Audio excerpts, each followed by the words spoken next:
Let's look at the fire in the east. For weeks, the world watched a game of high-stakes chicken, and last night, the steering wheel was officially ripped off.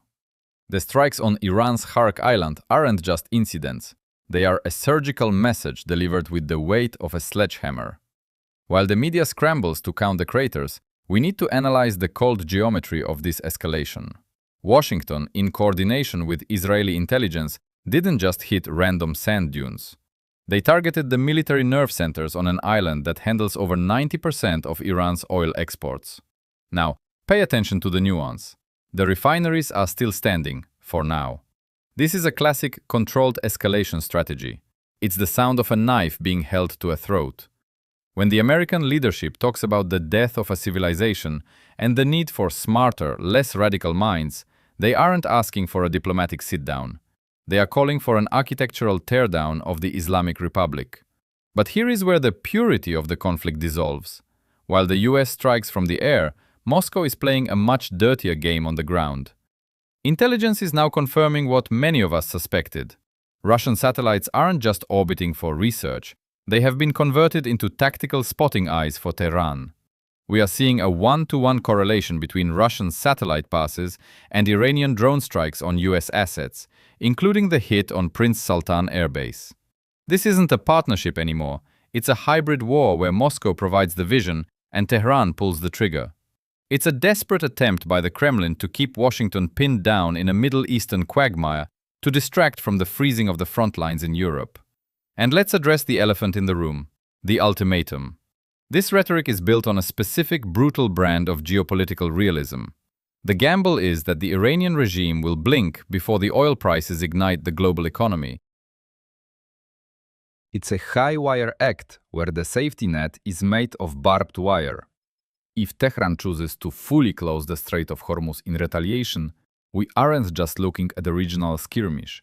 We are looking at a global systemic failure. Moscow is already salivating, with Peskov practically gloating about a golden age for Russian energy. They want the chaos. They need the world to be desperate for their oil again.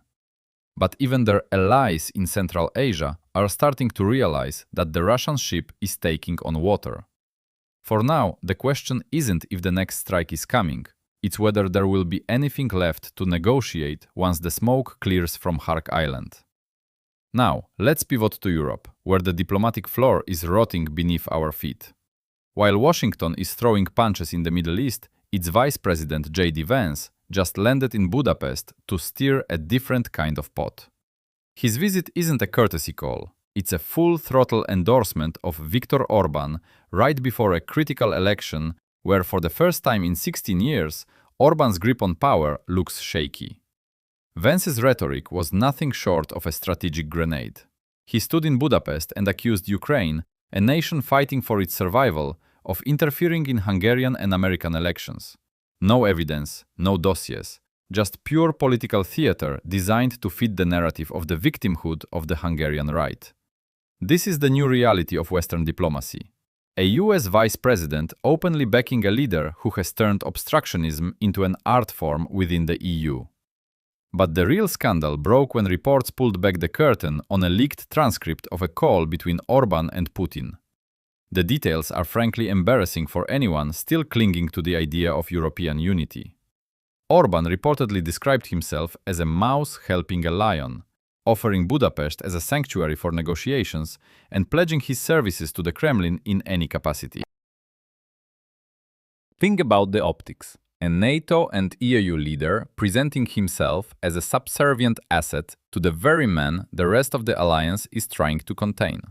This mouse and lion metaphor tells you everything you need to know about Orban's survival strategy. He's betting everything on a Trump victory in November to validate his pro-Russian stance. He is sitting on multiple chairs at once, flirting with Moscow, taking subsidies from Brussels, and hosting the American vice president. But the mouse should be careful. Lions have short memories and even shorter tempers when they stop being useful. While Orban plays the middleman, the EU is watching its internal security dissolve. We aren't just talking about awkward phone calls anymore. We are talking about coordinated efforts to bypass sanctions, leaked intelligence, and a direct line of communication between Budapest and the Kremlin that bypasses the rest of the continent. It's a masterclass in soft betrayal, wrapped in the flag of national sovereignty. The question for the voters in Hungary and for the strategists in the West is how much longer a mouse can play in the lion's den before it gets crushed. Finally, we must look at the irony unfolding in the energy markets. While the global market is reeling from the chaos in the Strait of Hormuz, the Kremlin is busy running a PR campaign trying to sell the crisis as a golden hour for Russian energy. Dmitry Peskov is out there claiming that demand for Russian oil and gas is skyrocketing from alternative directions. It's the classic Kremlin script: try to rebrand systemic catastrophe as a strategic opportunity. But if you strip away the propaganda, what you're actually seeing is a desperate scramble to find buyers who are willing to overlook the rising risks of doing business with Moscow. The reality is far more sobering for the Russian state, and nowhere is that more visible than in Astana. For years, Moscow relied on the assumption that Central Asia would remain locked in its orbit, financially, technologically, and politically. That assumption just hit a brick wall. Kazakhstan has officially cancelled plans to involve Russian companies in the construction of 3 major thermal power plants in Semey, Kokshetau, and Ust-Kamenogorsk. These aren't just minor regional projects, they are massive strategic infrastructure pillars. Instead of waiting for Moscow to deliver on financing that never arrived, likely because the Russian state budget is being cannibalized by the war effort, Astana has signed EPC contracts with a Kazakh-Singaporean consortium. They are effectively cutting Russia out of the loop and turning toward alternative technology, including Chinese-sourced clean coal solutions and AI-driven infrastructure management. This is a massive strategic blow. By excluding Russian contractors, Kazakhstan is signaling that Russia is no longer a reliable partner for modernization. It's a quiet, cold, and calculated decoupling. Moscow is losing its grip on the very regions it views as its backyard, and they are losing it because they simply cannot compete in the modern world. They offer missiles and rhetoric, the rest of the world is offering technology and investment. The Kremlin wants us to believe they are the ones holding the cards because of the chaos in the Strait of Hormuz, but back home, they are being sidelined from the future. The message from Astana is clear.